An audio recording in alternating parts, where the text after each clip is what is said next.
Saturday is when he prints his money, Yeah, yeah. so. I don't see that clock moving. Is that clock moving? What time do you have? 7:58.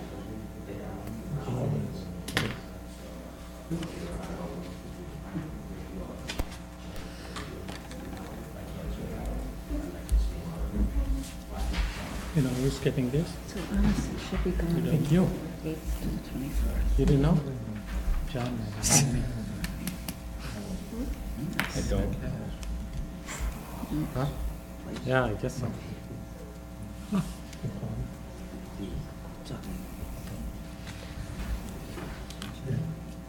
don't have, still nothing.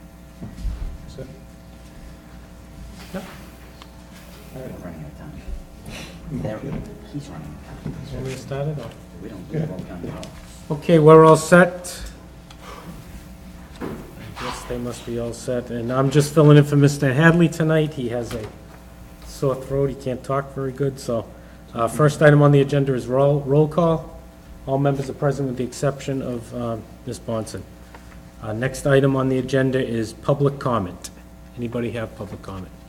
So you can step forward.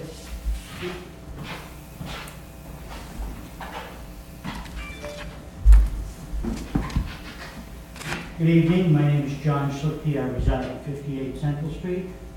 I appreciate that the Board of Selectmen posted on the January 3rd agenda one of the items that was mentioned in the open meeting law complaint that I made as having not been properly posted previously. I received a written invitation to speak briefly this evening with suggested restrictions. I intend to speak for less than 10 minutes and then expect to submit the open meeting law complaint that has been made to the State Attorney General as the process requires for the state to make a ruling on the complaint. I intend to provide some new information tonight about why I submitted the complaint and what I feel the Select Board should know regarding considerations for West Boylston Public Access TV. I did not submit the complaint because I felt there were only a few minor issues of concern. I did submit the complaint because there seems to be a long-term concerns that have adversely affected West Boylston Public Access TV operations and ultimately the residents of West Boylston.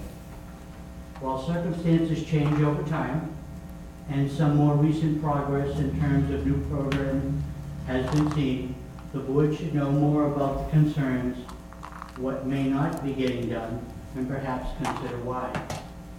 To begin, I think the board should be aware of some historical information. After being the chairman of the Cable TV Advisory Committee, which promoted a contract that provided the town with more than twice the amount of funds previously available, I noted several concerns and made suggestions for improvement. When West Boylston Public Access TV was not broadcasting on channels 191 and 194 for several weeks due to water damage concerns, I contacted the town administrator and made suggestions for improving the situation. At one point, in my opinion, some additional available West Boylston Public Access TV cameras at the high school could have been easily and temporarily brought to the town hall as needed to record Board of Selectmen meetings. I got a response in writing that concisely put said, no, the students need their cameras. I do not think that all members of the Board of Selectmen are aware that there has not always been an interest by West Boylston Public Access TV staff in sharing public information on the internet and using West Boylston Public Access TV resources to do so. When the town administrator, Leo Gorman, felt it was in the best interest of the town to record a report for an upcoming town meeting based on what was seen in being done in some other towns, he put the report on YouTube. And there was a written communication that challenged his ability to do so. Referring to Leon Gorman, the town administrator, he created the YouTube page without West Boylston Public Access Board permission, using contact that did not belong to him. If he were not leaving, we would be forced to address this issue. and proceeded to discuss, present something as your own when it does not belong to you. It was not West Boylston Public Access TV that started the town's YouTube channel. We now use it in expanded form. It was Leo Gorman. When a request was made to make candidates night recording available to more residents, instead of just those who may have seen it on Charter TV, and a DVD copy was made available at the library, I advocated for also having it placed on the internet. After several concerns, I made more suggestions and submitted videos for the town to use, such as the fireworks sponsored by the It's a Celebration Committee. At this time, I was not directly involved in West Boylston Public Access TV activities.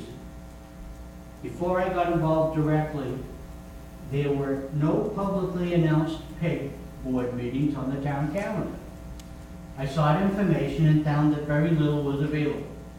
Neither the town clerk's office or the town's municipal assistant had records of any minutes of PEG board meetings. I corrected these situations. Although it was not my intention to become the PEG coordinator, I did submit an application when there was a vacancy in hopes that the need for changes would be recognized.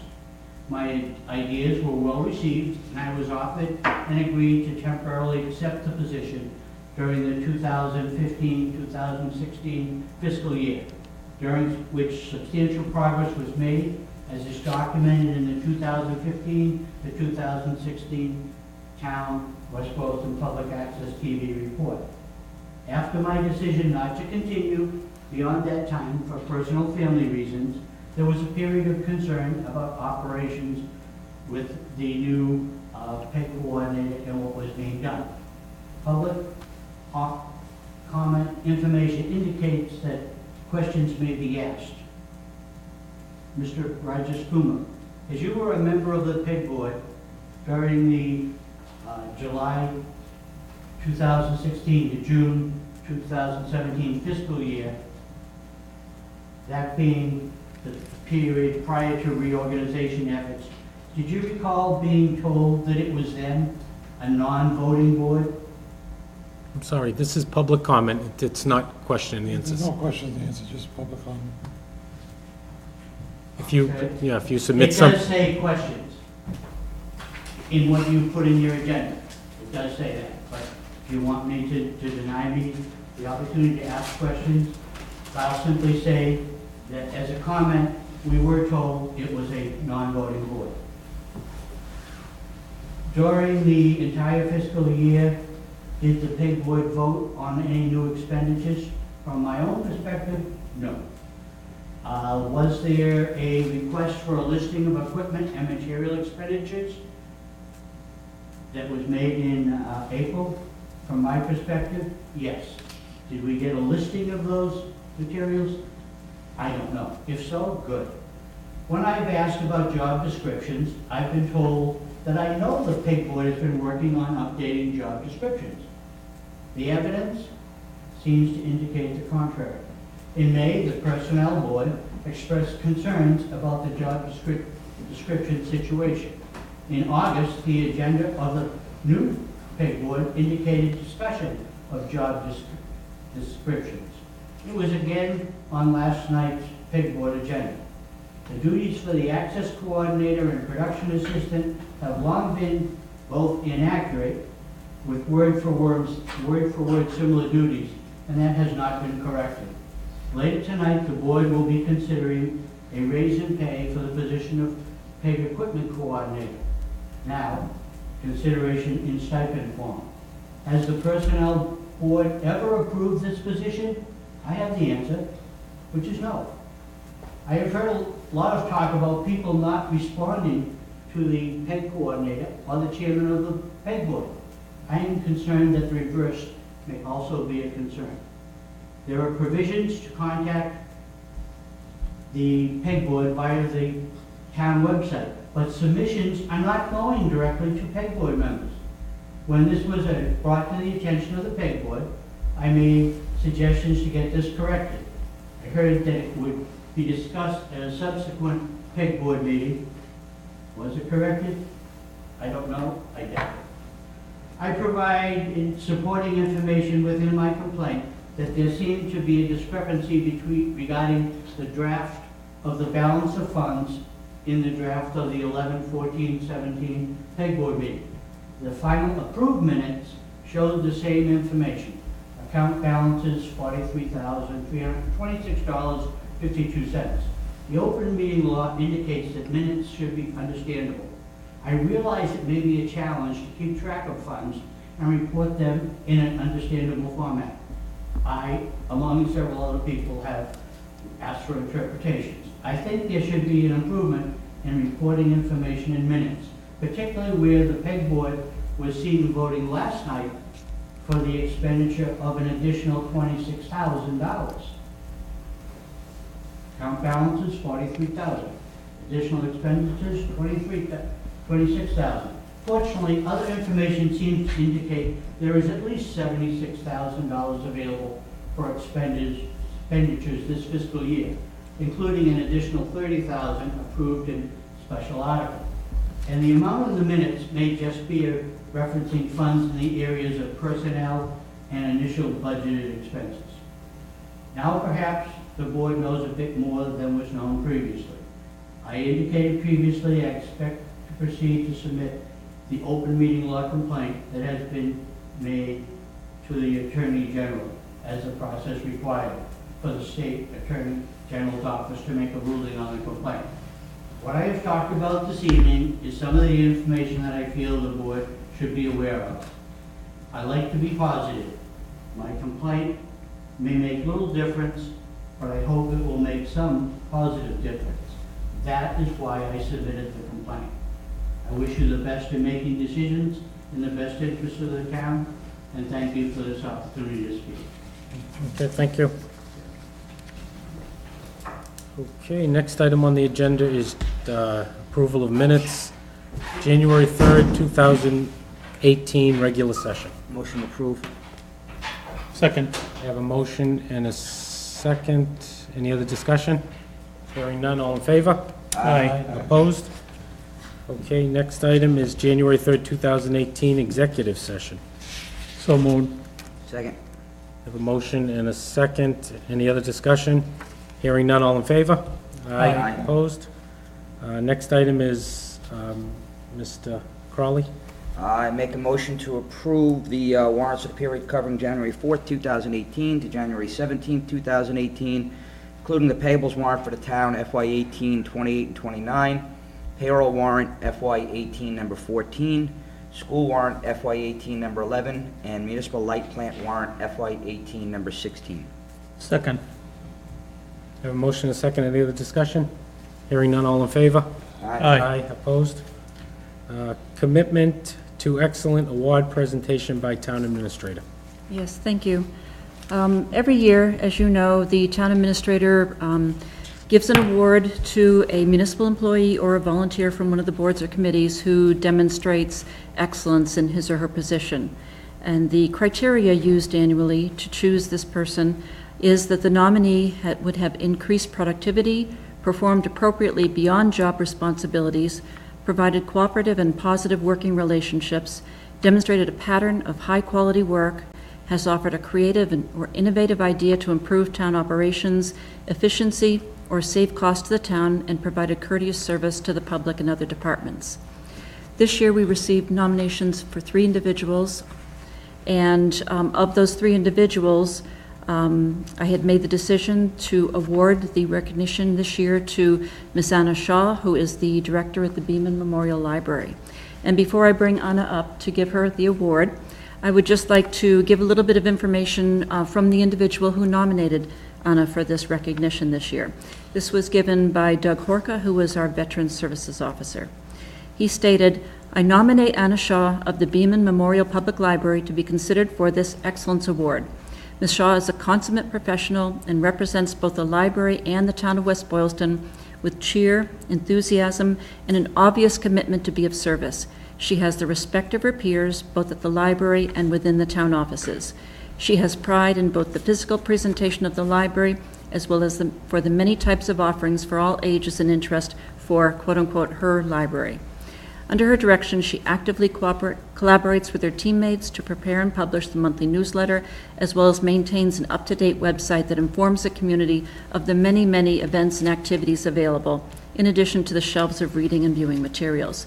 She has made the Beaman Library become a community center for West Boylston and not just filled with books.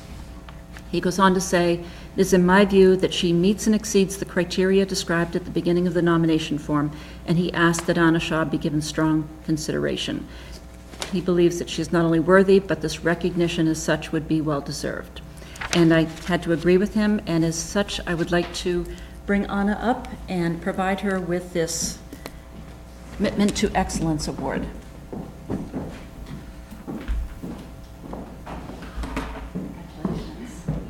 Let me just read this, Anna. So this is the Town of West Boylston, given to Anna Shaw, is hereby awarded the 2018 Commitment to Excellence Award in recognition of her commitment to a standard of excellence in music. You're welcome.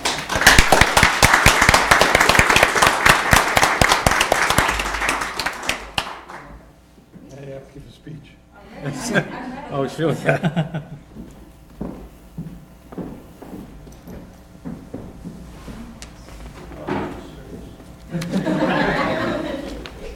you. I understand that traditionally recipients of the award are brought here under false pretenses to ensure that they show up. And Anita must have known that this would not be necessary because I would not miss an opportunity to get some publicity for the library. As you probably know, I love the work that I do, and I'm so privileged to work with the finest librarians at Beaman Library. I'm continually impressed with their hard work and dedication, and this translates into outstanding library services. In recent years, our library has been the recipient of many grants, gifts, and awards due to the efforts of our librarians. 2 years ago, we received a STEAM grant for science, technology, engineering, arts, and math for preschoolers. Sue Smith, our children's librarian, planned amazing programs and activities, and as a result, we had families coming from all over the state to visit our library. They love the slate of programming and the energy that Sue and the other children's librarians bring to everything that they do. Then we won Best Library by Bay State Parents Magazine in the summer of 2016. We had even more folks coming from all over to see what the fuss was about. We were also awarded a $40,000 technology grant due to the efforts of Representative O'Day and Senator Chandler. This allowed us to upgrade our patron computers, add new computer workstations with large monitors, upgrade our projector, and add a Blu-ray player. My favorite purchase from this grant was to buy us a color copier. We hadn't had one before, and our patrons love the new copier, and it allows us to do most of our library's printing in-house. Last year, we received a gift from the College of the Holy Cross to expand our weekend service hours.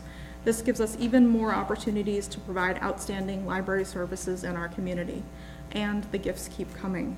This fall, just when I was pulling together quotes for replacing our aging phone system, I received a very gently used phone system from L&J's Printing of Worcester.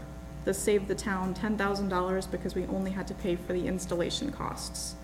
Last month, an anonymous donor offered us a matching gift challenge to our library's endowment. This donor pledged $4,350 if we could match it by the end of December. We worked hard to get the word out, and our friends and supporters came through. We more than matched the challenge, and we were able to add over $10,000 to our still growing endowment. When it matures, our endowment will help us expand our services, and along with our friends at the library, will provide another source of stable funding. Looking to the future, February is Love Your Library Month. You can look forward to our Super Bowl Saturday party, Oscar winners movie series, Valentine's crafts, yoga classes, book discussion groups for patrons of all ages, the annual art show, Italian Conversation Circle, Pi Day, Star Wars Day, Pokemon Club, story times, craft programs, and even springtime hatching programs for baby chicks and butterflies. Thank you for inviting me here tonight to receive this award and giving me a chance to talk about all the great things going on at your library. I hope you'll stop by and check us out. Thank you very much.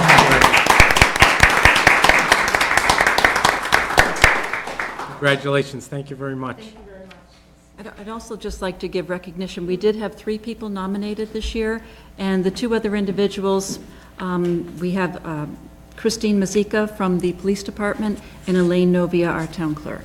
So they deserve recognition as well. Okay, thank you.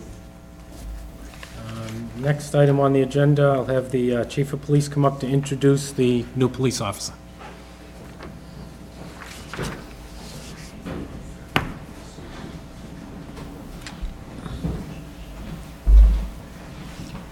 I actually thought this was a con to get me here. Ah. I guess not. Maybe next year. You were the fourth. The fourth, yeah, the fourth. Thanks a lot. Good evening. Hello. I'd like to present Peter Girardi, my applicant to fill the position where Jay Dugan resigned. We went through an enormous background, went through the entire process. Peter has a bachelor's degree from Worcester State. He went through the same police academy I did, but they had cars this time. In computers? And computers, yeah. Some computers, right. Graduated in, I believe, July of 2016. His mother and sister and a couple of cousins are here. And like I said, I'm very excited to have Peter be the next member of our police department. Oh, great, congratulations. What? Anybody have any? You get to work 11 to 7. Actually, I had a complaint filed already. I have an officer that worked 11 years on 11 to 7, and his first day will be 3 to 11 shift. Because the officers want to remain on 11 to 7, so very fortunate. We'll go Already. through a training process like we normally do, probably a month or so, and then he'll be out on the road, and he's excited to meet everybody. He already met Anita and Nancy and a couple people in town hall, and we'll take it from there. We built you a new police station because we knew you were coming. That's awesome. we No, got he that knew I off. was leaving. That was your going away gift. So, thank you very much, appreciate it. Congratulations. Thank you. Thank Can you. we get a quick photo up? Yeah. I showered up.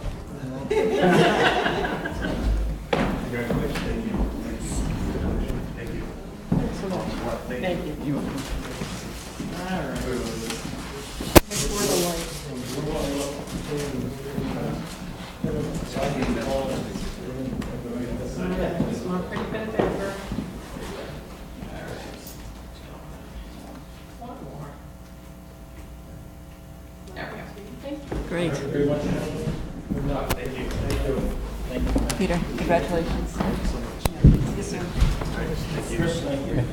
Oh, Dennis, thanks for coming tonight. I'm shaking your hand, you're sick. You're welcome. Jeez, I think you're contagious, John.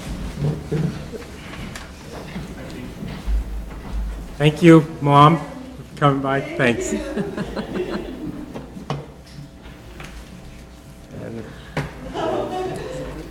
Next item is a request from Planet Aid to locate a donation bin at the back left corner of the parking lot of 185 West Boylston Street, the Mill Restaurant.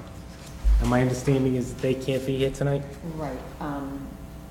They closed business because of the storm, and you cannot take a company vehicle out because of that.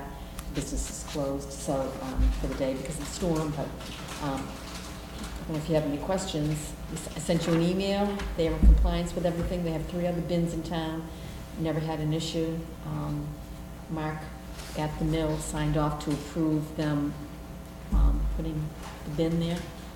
That was one of the ones we haven't had any problems with, it wasn't. We haven't had any Doesn't problems ever- with the 3 that he That has. was, yeah, exactly. I'll make a motion to approve the bin at the Mill Restaurant. I have a Nancy, motion and are you the second? I have second for discussion. Second, yeah. Second for discussion, okay. It's not the same thing like our Walmart Plaza bins. It's a different one. This is, this gentleman, this group, they have one at Steve's Pizza, they have one at the schools in the parking lot, and they have one, Full side, What- Surfside. yes. What do they collect here? It's closed. It's closed? Totally. Okay. But that's one we've had, we haven't any issues with them dumping anything else like the other ones were. That the Walmart Plaza was a different company? Yes. I mean, I would say that we did have an issue once that it wasn't picked up, but the minute we called them, I think they picked it up. It was at Surfside. And it was overflowing one time, but they came right, which we can expect, that's what we hope for the companies to come right here. Correct. But I don't think we've had a problem since. I think they ended up, Just that one I time. think they picked up more often because of that. Because I've never seen an issue since then. Yep. I have no problems. I have a motion and a second. Any other discussion? Hearing none, all in favor? Aye. Opposed? Okay. Consider signing voluntary recognition letter recognizing the Teamsters Union Local 170 as the exclusive representatives for the employees in the cemetery department. So I think we need to give a little bit of background on this for people who aren't aware of the fact that we do have 2 employees within our cemetery department who have been at-will employees under our personnel policy. And they filed an application to the Department of Labor to allow to be certified as a union, a separate union, their own Teamsters union of 2 people. The town had the opportunity to challenge this filing, this request for certification as a union, and after discussion with town council and with cemetery board members, made the decision that they would not challenge, you would not challenge this process. As such, we posted the notice that the union would be moving ahead to become a certified union, and the 20-day appeal period has now passed. So tonight, the process is that you would re-vote your agreement to move ahead with this, and we would send that into the state, your final vote, and we can move ahead when they come to us and request that we start negotiating their contract. So we have to take not just sign a letter, take an actual vote. You actually have to take a vote tonight to approve this. I'll make a motion to approve the voluntary recognition of the Teamsters Union Local number 170. Second. Just the only thing is we met in regards to this in executive session. Correct. With town council. Yes. And they thought this is the best route to go because if we didn't recognize it, it would just happen after some time automatically. And a lot of money. And it would cost the town money. You know, we did look into it. I just. Correct. I mean, there are times when there are circumstances in which it's not appropriate to have a group of employees be unionized. And we went through those criteria with town council to determine, is this one of those instances or not? We determined it was not. Based on what the state considers being eligibility and appropriateness for this type of application, they met the appropriateness test. So it made no sense to try to fight this process. Okay. I have a motion and a second. Any other discussion? Hearing none. All in favor? Aye. Aye. Opposed? Okay. Vote on special election ballot question. Does someone have that question? So you should have the language in your packets. Can you read it out? I don't. Sure, I'll be glad to. So this is just the ballot question we're looking at tonight. Just a bit of a backup. We do need to have a special town meeting and a special election. The special town meeting is scheduled for Monday, February 26th. The special election is scheduled for Tuesday, February 27th. And this is to vote the additional funding that would be needed to construct the senior center that's been designed. And because we would be doing this as a borrowing outside of Proposition 2.5, it's what we call a debt excluded borrowing. And this requires not only a town meeting vote, but an election ballot vote. So we need to provide the town clerk with a certified vote that the Board of Selectmen have approved this ballot question be placed on that special election ballot. And the ballot question has been checked by both bond counsel and town council, and they approved the language as follows. Question 1, shall the town of West Boylston be allowed to exempt from the provisions of Proposition 2.5, so-called, the amounts required to pay for the bond issued in order to construct a new senior center facility and purchase any related equipment, as well as architect and owner project management costs, including all costs incidental and related thereto? Now, it's important to note that on the ballot question, we do not put the dollar amount that we intend to be borrowing. That is what is inserted into the town meeting warrant article, not in the ballot question. Sometimes people wonder about that. So this is the ballot question that I'm asking you to vote and approve tonight. Questions, or do I hear a motion? Make a motion to approve. Second. Okay, Well, really a comment. I know on social media, when people see this ballot question, everybody gets up in arms about, oh, they can borrow any amount of money they want to borrow. The amount that we can borrow is only the amount that was approved, hopefully, at the town meeting the day before. So if you see this ballot question and it looks like a blank check, it is not. any other comments? Thank you. We have a motion, a second. All in favor? Aye. Aye. Opposed? Okay. Is that all we have on that, Anita? That's it. Thank you. Thank you. Consider approving a reserve fund transfer in the amount of $800 from town clerk purchase services. So moved. Second. A motion, a second. Do you have any? Is this just because of the special election? This has to do with the advertising costs for the advertising of the town clerk position. Oh, okay. We have a motion and a second. All in favor? Aye. Aye. Opposed? Okay. And just in regards to, back to the senior center, I was trying to find the dates, but we really haven't confirmed the dates. We will have informational meetings. We'll post those on the town's website. I'm sure you'll send out a blog in regards to them, so we'll get the word out. So if anybody has any questions in regards to the senior center, they can come to those. I think they. I believe there's 6 separate sessions that are being scheduled. We're trying to do daytime sessions as well as a few nighttime sessions around town, as we have with other projects such as the police station. And they start And the we'll week get- of. It was Saturday, the I have my- 19? 19th. I think you're right, So John. we'll confirm those and we'll get Yeah. those, We'll get them out. get those out. With that, there is one thing, Orchard Novel. I think, your timing is 6 PM. Right, so there's question as to whether or not we want to go ahead with the Orchard Knoll event. What we may do instead is bring it to Town Hall that night. Yeah, so that Okay, all the once- seniors will be sleeping.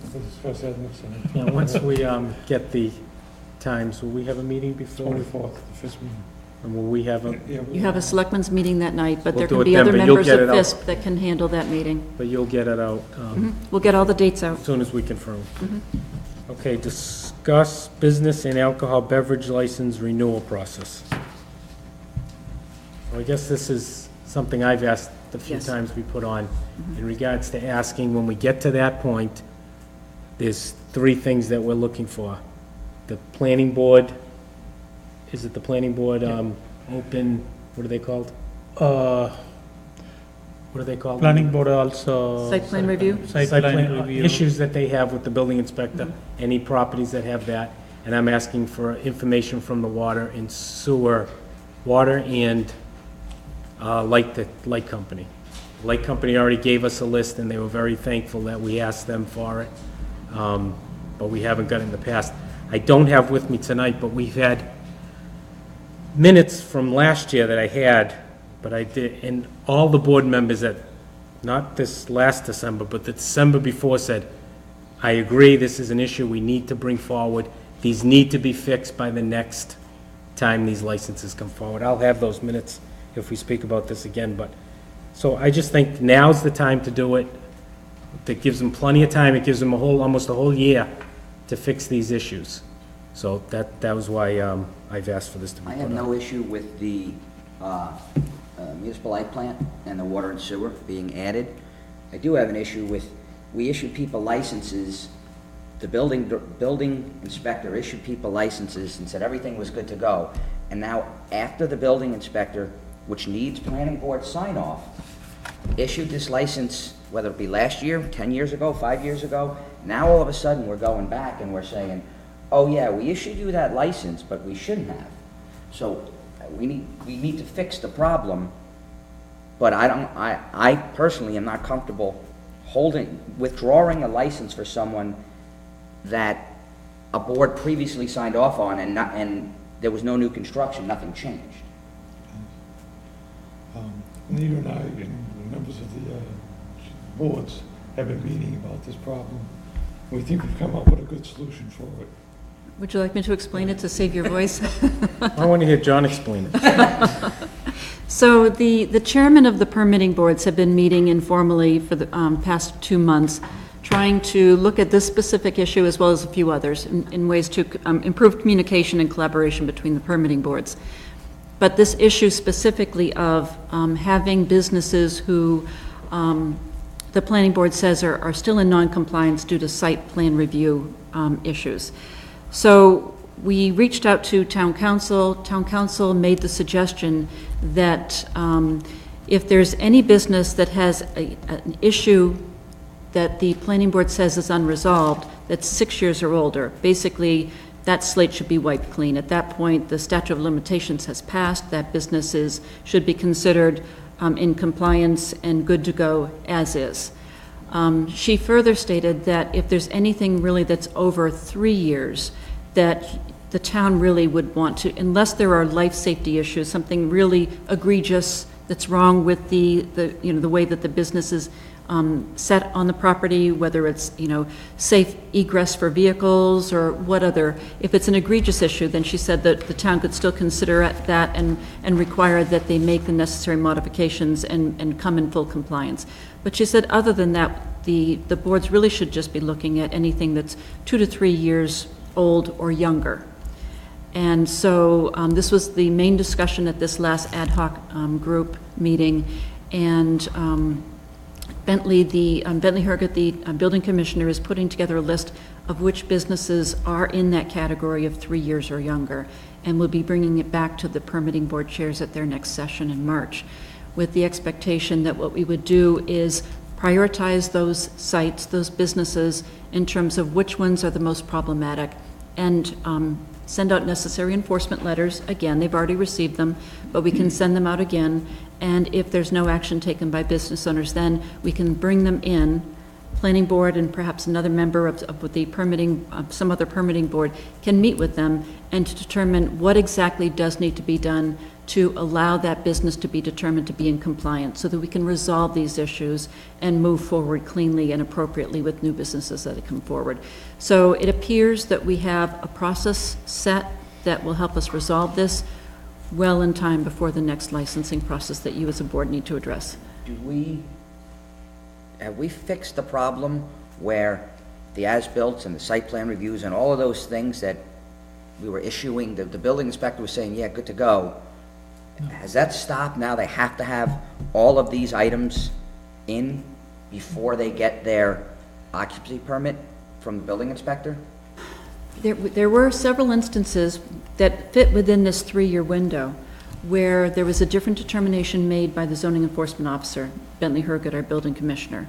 The planning board disagrees. So they are now trying to work out how to resolve those issues, and that's part of the discussion, the negotiation that needs to take place to help resolve any outstanding issues for those businesses. I'm talking about Moving forward, they have come to a consensus in terms of how those decisions will be made and what process will take place. To answer Pat's question, they don't have to provide the as-built before the building inspector issues a permit. Building inspector can issue a temporary permit, but with the condition of, they have to provide the as-built.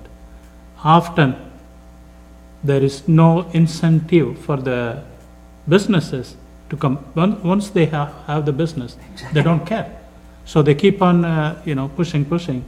And then, this is what I thought, when they come in for renewal of the businesses, if we can say, hey, go back, clear the planning board. So then they had the, reason to go back to the planning board. Now, we are not looking at the planning board issues, so they don't care. But anyway, business will be renewed. But this is the very recent revelation that 2 to 3 years, there are certain businesses, for certain reasons, they were not in compliance for 10 years or so. But I think, those things are wiped out now. Yes. So 2 to 3 years, And also, the building inspector has to be more vigilant, as well as, let's see how this works. So what we're telling businesses that, again, I'm not picking on businesses, I'd never like that the business that does everything right Yep. and follows all the rules, he gets his license. The business that didn't do everything right, he gets his license. I think it should only be fair. If the rules are in place, everybody should follow them. So we're telling businesses, the way to get around this is just put it off for 5 or 6 years and keep talking to the building inspector, and our town council said, it's no longer an issue. I mean, I think that's what we're telling them right now. I 3 think, years. I think what we're recognizing is that there were some specific instances where the town just let it go too long. And, the town unfortunately has now reached the point where the statute of limitations has passed and the town couldn't take action against those, even if you decided that you wanted to, whether the planning board or others.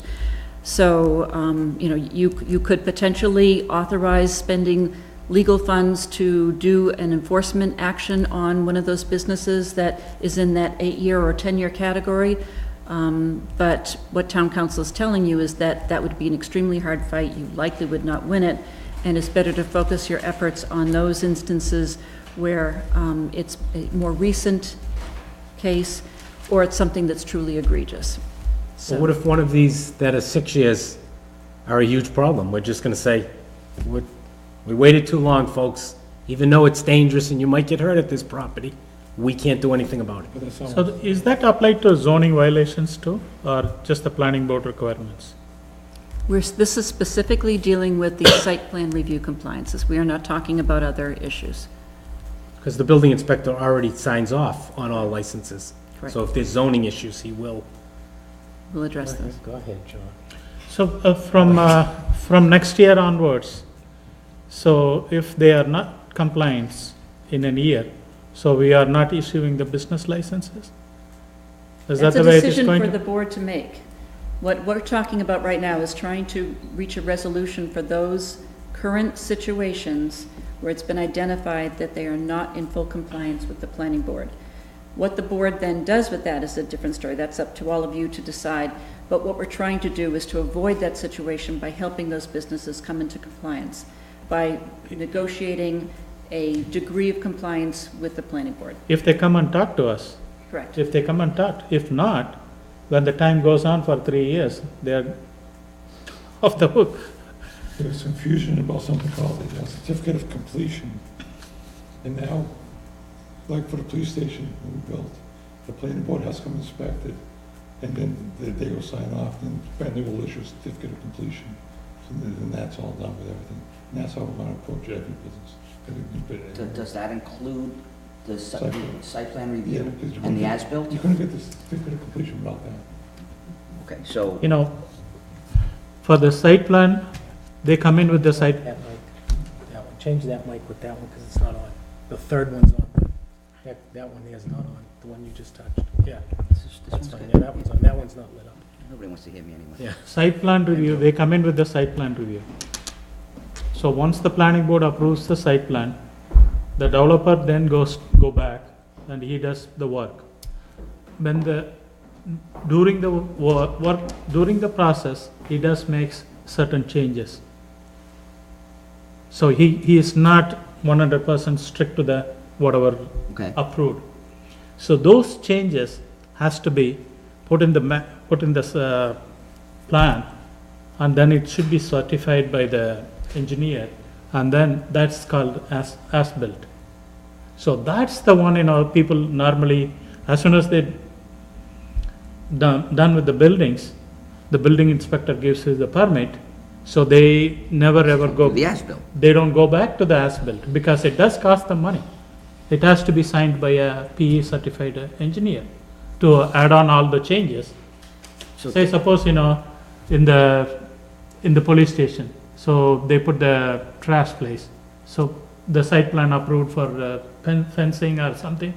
So, but if the builder, when they do the construction, if they do it little differently, instead of a chain link fence, if they put something else, so that was not approved by the planning board. I'm just giving just an example of that. we haven't done those kind of things in the police station. So those things, instead of regular fence, we put a chain link fence. That need to be updated in the original site plan documents. So that, once that is done, the PE certified engineer has to sign off. That's the document, come back, the developer has to bring it back to the planning board, and then just get it up. But is that needed for the certificate of completion? Yes, then the planning board reviews the changes, and if they're significant and they don't affect anything, if they're insignificant, they don't care. They sign off, there's something that they think is wrong, and they have to send it back to their engineer, and they have to Yeah. fix it So all. before then, the building inspector can issue a temporary Temporary. occupants, temporary. But, after that, once you are occupied the building, that's it. They never come back to the planning board with a certificate of, So moving forward, as-built. are we gonna be saying, okay, you're a new building, you're a new business in town, you built a new building, here's year one, here's your occupancy permit, you're not gonna, if you don't get the certificate of completion, which includes the as-built, As-built. you will not get your Yep, renewal That's what I'm for year saying. 2. Is that kind of what we're, No, no, It's- they don't get it. Well, you just said, They you wouldn't just, issue the final certificate Yeah. of occupancy. you said building permit. Are you saying licenses or building permit? like, the So the discussion is, temporary, he gets a temporary building permit, and it stays Occupancy. temporary until he gets all this He information. gets a temporary certificate of Certificate. occupancy, Occupancy. Right, which occupancy. is for a year, and they have a year to do all the final closeout. And if they, for some reason, lag, and they don't come back with that final as-built or to get the certification, then the town can take them to court. Or we don't. we don't. But the town has not in the past, but the town has this mechanism available to you. And the zoning enforcement officer has the authority to do that, to do the enforcement. What he then would be asking is for the Board of Selectmen to support him in the use of legal funds to take this business owner to court. well, we have a much easier methodology. We can just say, We just don't renew the business. you didn't comply with the planning board. It's, we said you had a year, guess what? We're not gonna give you your business or alcohol license. And that's up to the board to do that, because that would be extra weight to that process So we're only gonna do that though now for the ones that moving forward. haven't pushed it off long enough that they don't, our town is never gonna have what they need from those properties. So we're never gonna have what we need from the properties that are 8 or 9 years old. Or anything over 3 years and 2 days, we're not going. We're done with them. That's not true. We don't know if they need it or not. They don't know if they've been done. They don't have an as-built. We don't know if they Okay. need anything. So then I would say that we do use this, because why go through legal process like Mr. Crowley just said?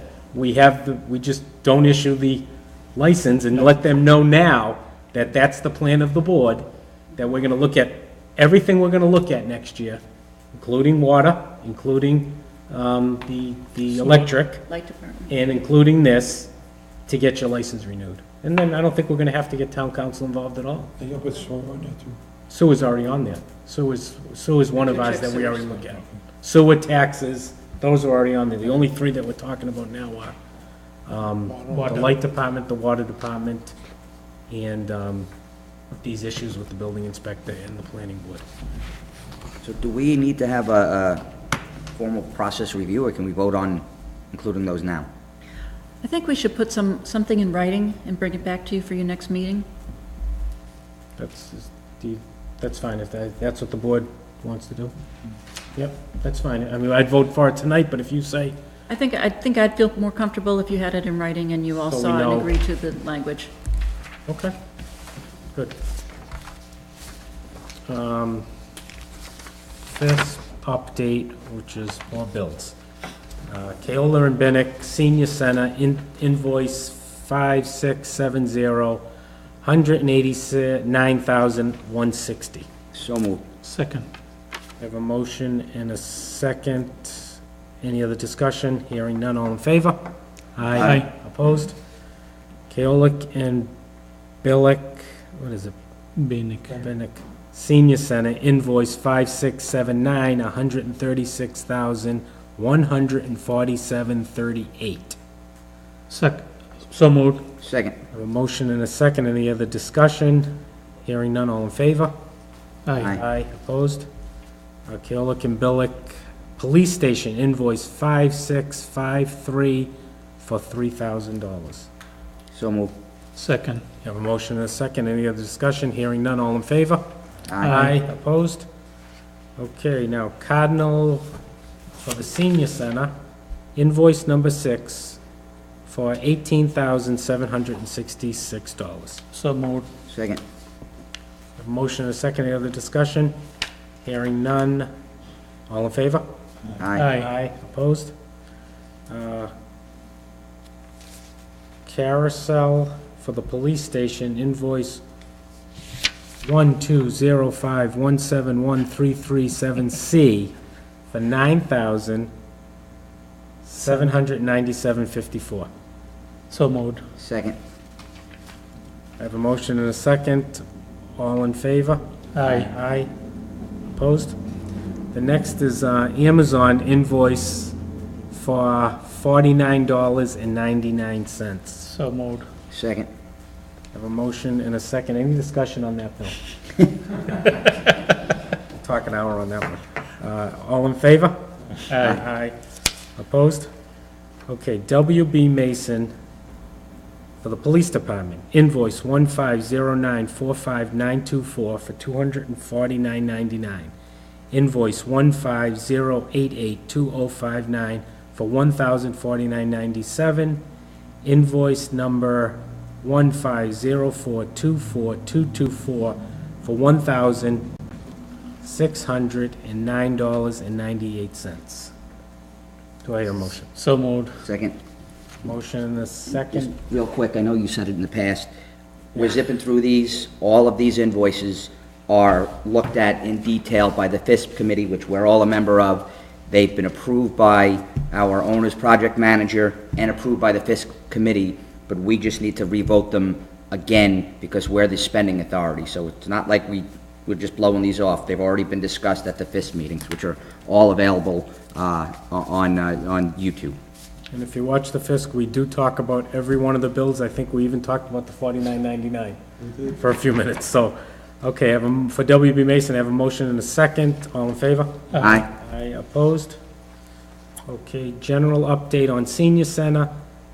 As we just spoke about, we're moving forward with there'll be a town meeting. There'll be a ballot question the next night, and we will have informational tours. Do we have the town meeting and the dates again for the town meeting in the The special town meeting is set for Monday, February 26th. 26? The At 7 election- o'clock at the school? Yes. And the election is the next day, Tuesday, February 27th. That would be noon to 8, Our Yes. Lady of Good Counsel. Yes. And we do have a backup date for town meeting in case there is a snowstorm and we're not able to get a quorum. The backup date for town meeting would be Wednesday, February 28th. At the school at 8 o'clock and but the ballot question on that Tuesday happens one way or the other. Correct. So we have the ballot question. Okay, I don't think there's really any other updates. Do you think anything's there? No. Okay, town administrators report. Okay, thank you.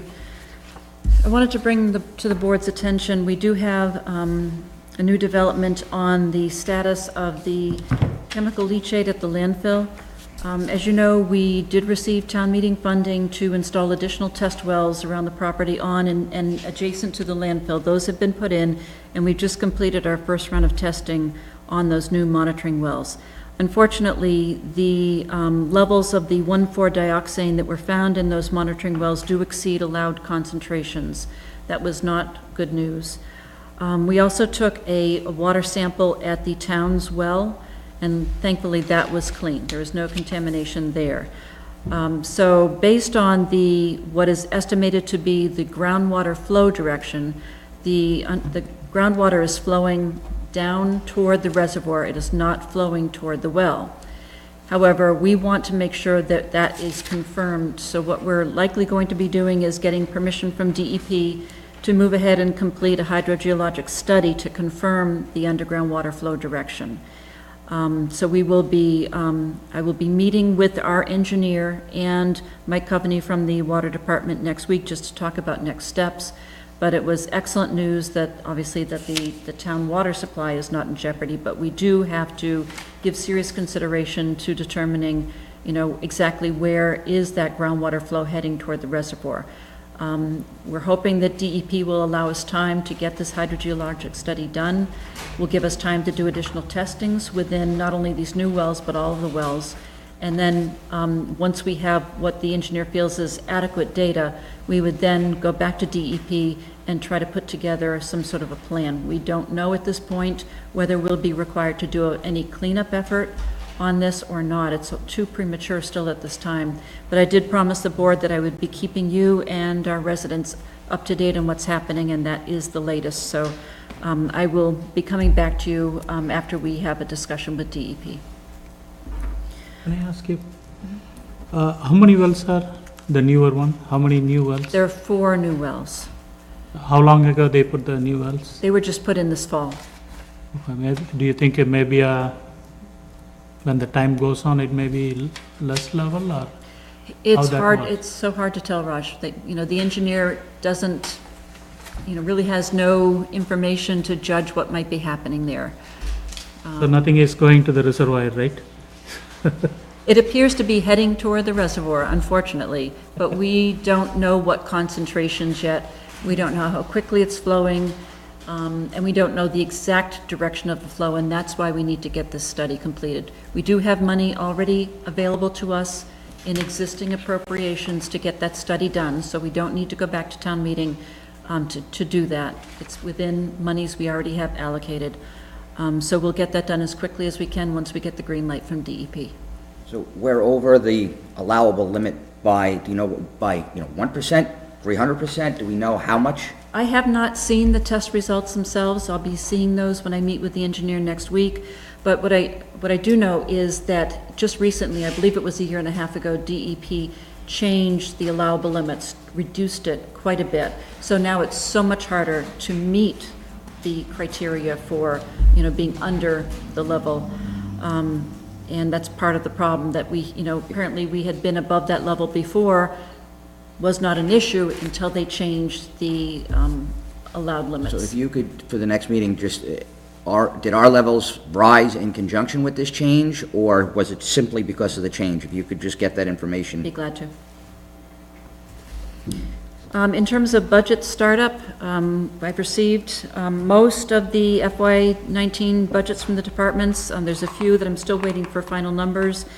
So I've begun entering those numbers into the draft budget sheets. Next week, I'll begin meeting with the different departments and offices to go through their budget process and their justification for their numbers.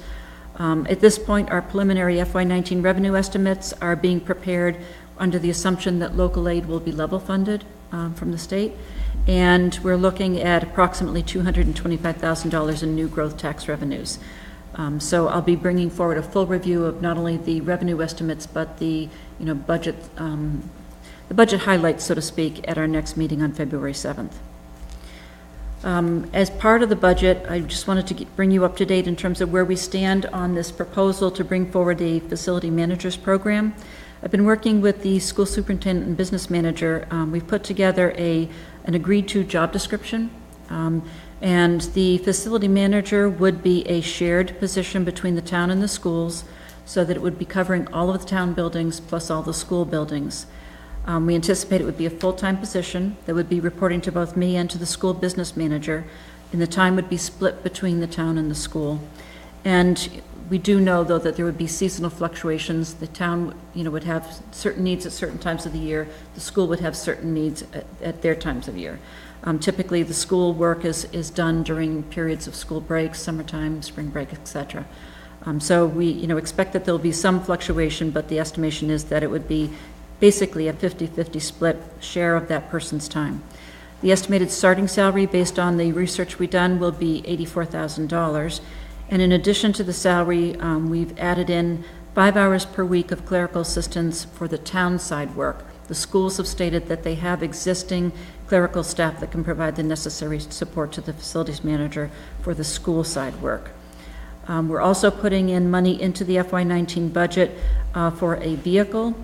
We're basing it on a vehicle lease with the assumption that we might not have a vehicle that we can hand down from the DPW or such. But if we're able to find an available town vehicle that's adequate, obviously we'll be able to avoid that cost. So at this point, we're looking at an estimated total cost for the town to be just under $50,000. And for the school, it would be just over $45,000. The difference there being that we need to put in the extra dollars for the clerical assistance that this person would need. And that will be all built into the budget, and I'll be explaining that in more detail when I go through the budget particulars. Well, so the cost for the vehicle, will that be split also? It will. That'll be split 50/50? That's split 50/50. The only thing that's not being shared is the $4,500 estimated wages for the clerical position on the town side. You use that, the green community, the money, because I know they just gave Boylston a new vehicle. We'll see if we get an electric car or something. We could potentially get an electric car. We also do have a vehicle that had been used by the previous animal control officer, and our current animal control officer is not using that vehicle. We also know that there may be a trickle-down vehicle from DPW next year. So we're looking at several different options.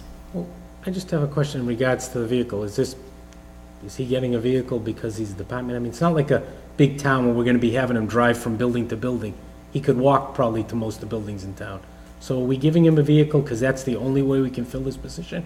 This is No, gonna be a vehicle he can take home, and That has yet to be determined. so the vehicle The vehicle itself would be has for it. him to drive around to the different building locations. I mean, this individual will be driving to the various different school buildings, will be driving to DPW, police station, future senior center, town hall. So, there are a number of locations this individual is going to have to move around.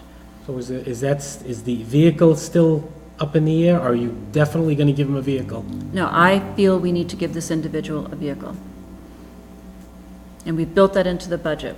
I know we built it into the budget, but Yep. I don't foresee, really, I mean, $84,000, I think we can say, you might put, we're paying mileage, you might put 20 miles, maybe 4 miles a day. There's potential that we could do it in terms of a mileage reimbursement, but I foresee that this individual is going to be carrying supplies and equipment in their vehicle.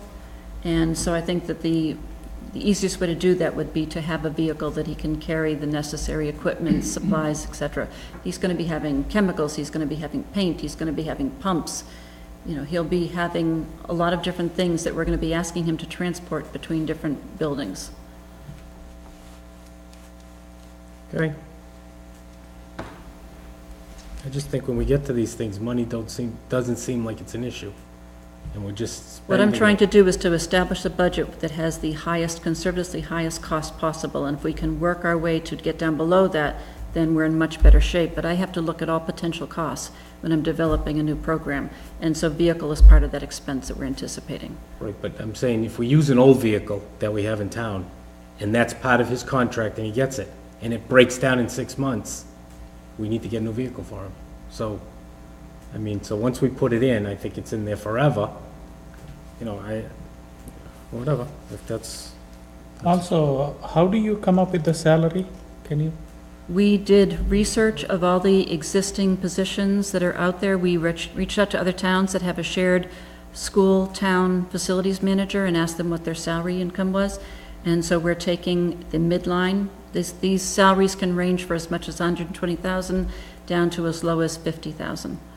And based on the communities of our size, the number of buildings we have, we felt that the $84,000 was a good range. Do your numbers include health insurance costs? No, these do not include those benefits. Under police department policies, there had been discussion a few months ago that the police department did not have an existing policy under which they would operate the new cells, the jail cells that we have at the new station. So Chief Minnick has provided the copy of the draft police station cell room policy that is going to be forwarded to the state for their approval. You each have a copy of it there. There's no action that needs to be taken by the board on this tonight, but I wanted you to see that this policy is in place. It is being forwarded to the state. They do a serious review in terms of various different criteria based on prisoner safety and operational safety. I did not give you the social media policy tonight. I'm going to be deferring that to your next meeting. And on another update for the green communities, we did receive notification that we'll be receiving the $145,000 designation grant that would allow us to get moving on some of these proposed energy efficiency projects. However, in order to get the funds, we do have to submit a project application proposing how the funds will be spent. There's a lot to this application process. I've been speaking to CMRPC to see if they could provide us assistance in putting that together. So what likely I'll be doing is bringing back to you at your next meeting a proposal from CMRPC to provide us that necessary assistance in the preparing the application, and also project oversight and reporting to be done in conjunction with the facilities manager when we get that individual on board. And that's it for my report tonight. Could I just ask that you send me, or if the rest of the board wants to see it, just the comparisons you used from other towns for Sure. the facility manager? Yep. I mean, I know it's hard to really tell until we see what the job description is, but just to see what the other towns, I mean, I think we need to get somebody on board. I'd just like to see that. Yep.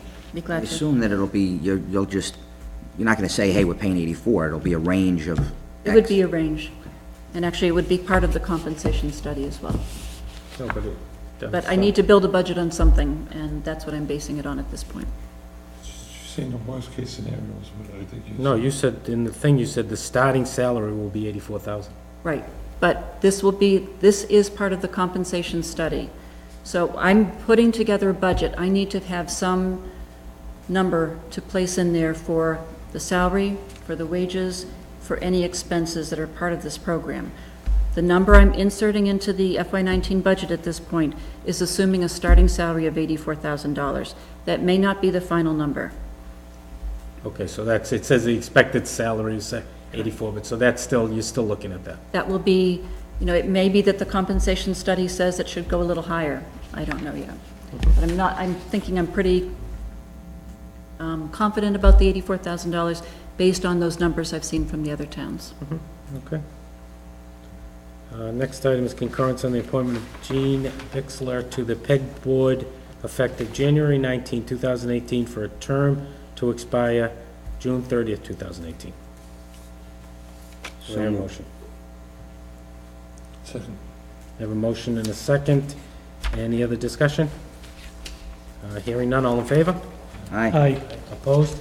Concurrence on the reappointment of Celia Hardigan to the Board of Health effective January 18, 2018, for a term to expire March 31st, 2018. So moved. Second, I have a motion and a second. Any other discussion? why are we doing this for 2.5 months? She had originally resigned. We accepted her resignation.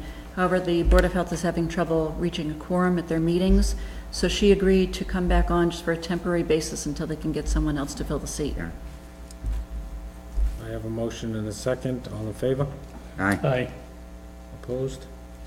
Concurrence on the reappointment of Richardson Morano as the PEG Equipment Coordinator effective January 21st, 2018, for a term to expire on April 30th, 2018, to give the PEG Board time to reorganize at a rate of $333.33 a month.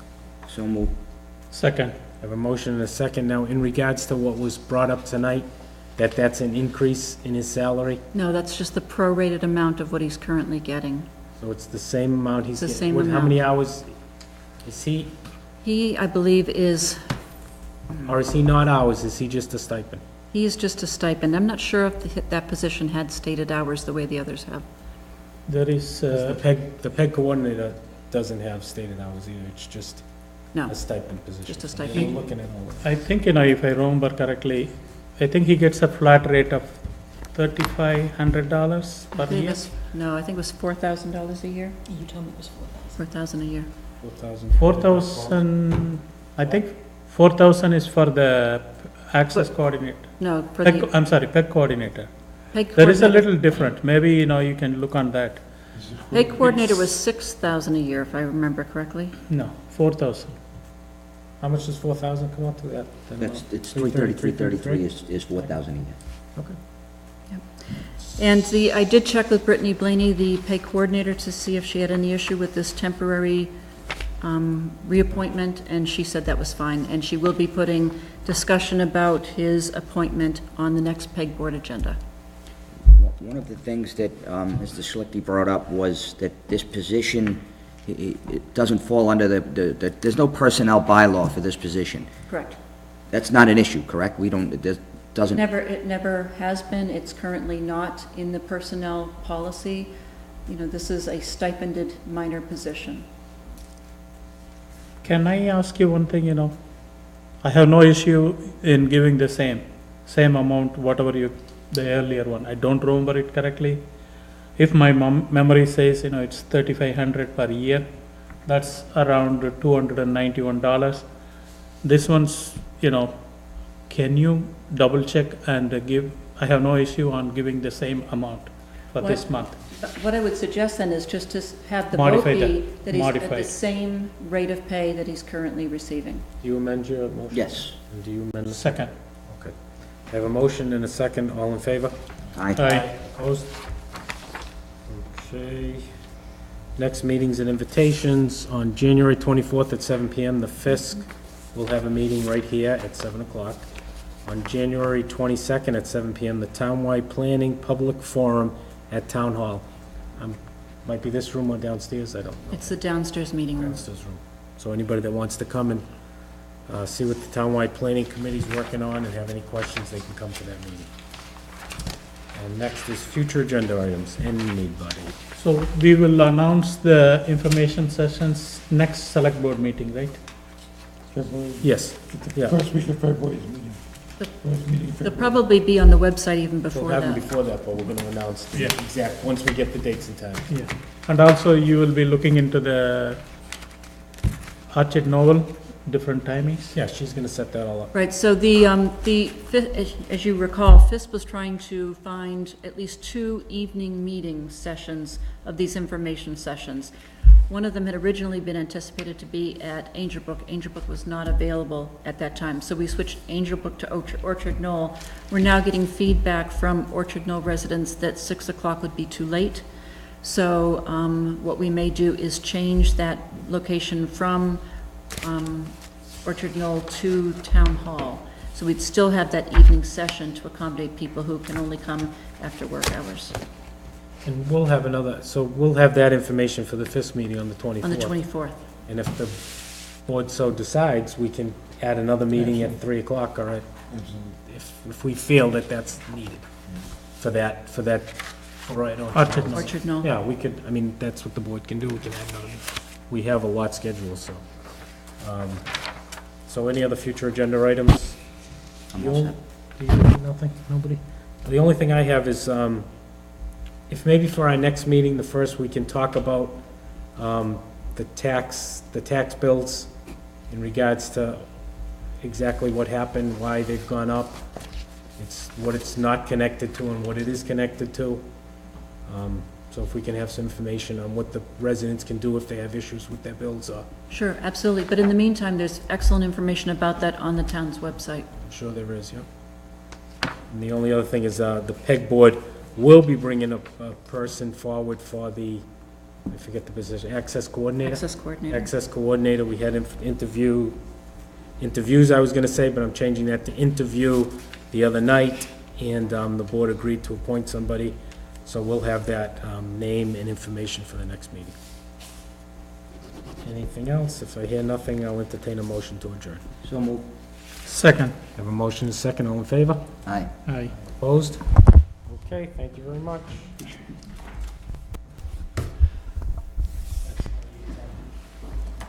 10 minutes too late. Because John wasn't. John still doesn't have